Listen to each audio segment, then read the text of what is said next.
Welcome to another episode of SmegChris Review, where I talk about movies, trailers, news and whatever else that takes my fancy. For example, in Retro Review I'm going to be talking about a book and boil a couple of trolls in toilet water.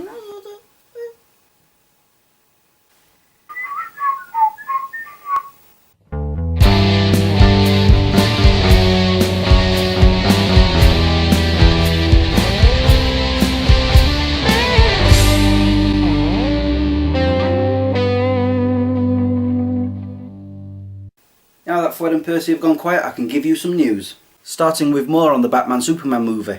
It seems Aquaman may appear, none other than Jason Momoa is rumoured to be playing the part. Ironic really, considering he was in Stargate Atlantis. Which is... there. However, here's a picture of Jason Momoa, and here's a picture of Aquaman. I'm not really sure how that's going to work unless they dye his hair and beard blonde. Not to mention the hair sticking out of his trunk. No, stop it.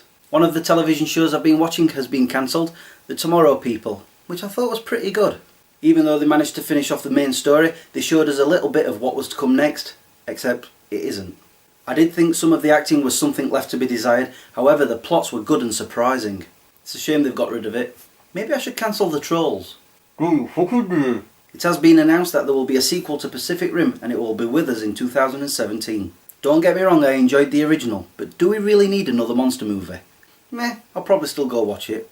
You would watch the opening of a packet of crisps. Final bit of news, a new Jurassic Park film is currently being filmed entitled Jurassic World. It's finally happening after years of being in development hell.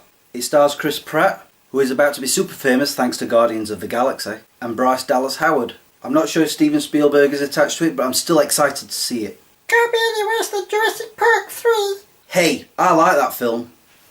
It's now time for a retro review, and this time it's for a book. I have mentioned it numerous times and I'm always recommending it, Odd Thomas by Dean Koontz. I'm reading through all the books, but currently I'm on the sixth one called Deeply Odd. But back to the original. Odd Thomas is about a young man who can see ghosts, who is originally followed by Elvis Presley.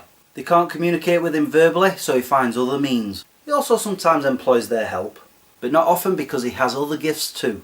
Especially one that gets him into a lot of trouble with evil. I especially like the gift that he calls psychic magnetism. Basically what that is when he wants to find somebody, he focuses on their name or on their face, and eventually he finds them within half an hour.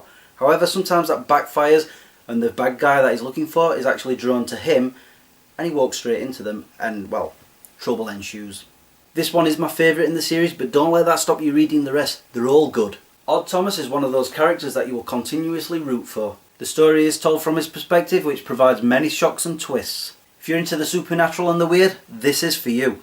But if you're looking for action, you may be disappointed as it has very little. It is, however, a suspenseful thriller. A brilliant one at that. I urge you to check it out. On to trailers, and yes, I have two again. There are so many! The first up is Dumb and Dumber 2. You can watch that right here. Yes, Jim Carrey and Jeff Daniels are back together. I just hope all the comedy isn't shown in this one preview. But it does look hilarious and I can't wait for it. Well, it can't be any worse than the prequel we got. That was so bad. So bad. And yet you have it on video. Shush! The second trailer is for another sequel, The Expendables 3. You can check that out right here. Just like the previous outings, it looks daft and over the top, but that's why we love them. They have guests galore, including Harrison Ford. You know, before he broke his leg on the Millennium Falcon in the new Star Wars film. And it seems that all of Sylvester Stallone's bad guys in his previous movies are all his friends in this one. There's Dolph Lundgren, Antonio Banderas and Wesley Snipes. And the one person you thought would be an ally turns out to be a bad guy, Mel Gibson. But whatever the outcome, I'm looking forward to this. Now on to movie review, and yes, I have two again. The first is for Edge of Tomorrow. I'm not a Tom Cruise fan and I don't normally see his films, however the trailer intrigued me, and I'm glad it did. The story is that aliens have invaded, again, and Cruise is thrust into the middle of the war, but then when he dies, he awakens to find himself reliving that same day over and over again. Eventually he finds himself crossing paths with Emily Blunt's character and they team up to try and stop the war. The reason he's reliving the same day over and over is an interesting but bizarre one. It is a good film and I'd describe it as Groundhog Day on steroids. But unlike that movie, which I love by the way, and Source Code, this film found a way to make those repeated days interesting. And I have to say it was Emily Blunt who stole the movie. She makes a great action hero. I do recommend the film as I give it a... Wait a minute! Stop it! My second review is for Mrs. Brown's Boys, the movie. And before I get started, I'd like to say that I absolutely love the television show. The amount of times that I've almost fallen off my seat from laughing is too numerous to count. But as for the film, oh dear Lord, it is terrible. Seriously, and I'm sorry to say this, but it's one of the worst films I've ever seen in my life. Yes, it's worse than Street Fighter. I'm not even joking. We've seen the story a million times before. Mrs. Brown owns a stall. Some big company wanted to sell up so that they can start building structures around there, and they have the Russian mafia or mobsters or whatever forcing her to sell. And then there's a lot of courtroom drama. It's supposed to be a comedy, but it's severely lacked. Whereas the TV show has a joke every minute, this felt like there was one every 10 minutes. And they weren't even that funny. It felt like it was being stretched out. The film is about 96 minutes long, but it felt like 3 hours. Seriously, sometimes I was just sat there going, ugh, and my bottom was numb. So what went wrong? Apart from the drawn out plot and the lack of humour, the one thing that makes the television show work is the live audience. That was missing. It's what makes the TV show and the live shows work, interaction with the audience. They didn't have any of that with the film. And just like Keith Lemon the movie, it just doesn't work without an audience. Unfortunately, even Keith Lemon the movie was better. I'm sorry if this is upsetting all those fans out there. I'm a fan, but it's still true. I saw people get up out of the seats and leave the cinema because it was that boring, and they must have been fans too. And I almost followed them. If you're adamant on going seeing it, then go. But don't say I didn't warn you. And in the end I give it a... And that's a first for this show. And in the end I give it a... And that's a first for... That does it! It's now time to put the pan on the boil. Until the next time, peace out. Oh dear. Oh come on, sun's gone in. Darn it.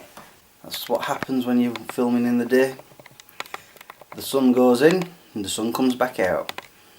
Meanwhile, I have to play with my exposure. On the camera. It seems Aquaman may appear none other than Jason Momoa is rumoured. Don't know what I'm doing.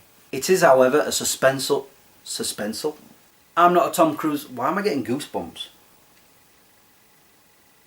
Weird. Stop coming out, son. Stop it. Stop it. Bollocks. The story is that aliens have invaded again, and Crust is Crust?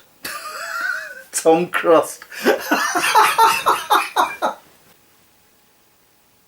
Sorry, I'm sweating and I don't have a towel, so I'll use a cushion. And it also seems that Sylvester Stallone, I can never say his name. The sun's gone in again. Oh!